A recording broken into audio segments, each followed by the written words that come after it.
สวัสดีเพื่อนๆมาดูอากาศย่ำมืดกันพี่น้องตะวันตกดินแล้วพี่น้องเอ้ยดูพวกนู้นอากาศสวยสดงดงามบ่ฮ้อนบ่ลมบ่หนาวพี่น้องใบไม้บ่ตีงจักดิเริ่มสิเข้าแล้วฤดูแล้งมาแล้วพี่น้องเลยอันนี้ให้เบิ่งภาพบรรยากาศยามค่ำดูน้ำกันเลยพี่น้องเอ้ย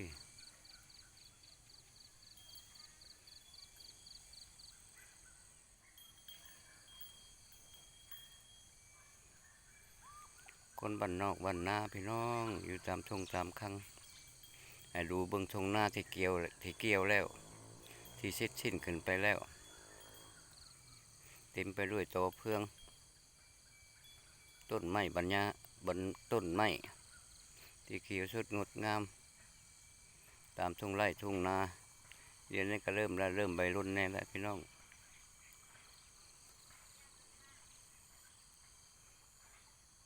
เพราะว่าขาดผลมามันก็เดือ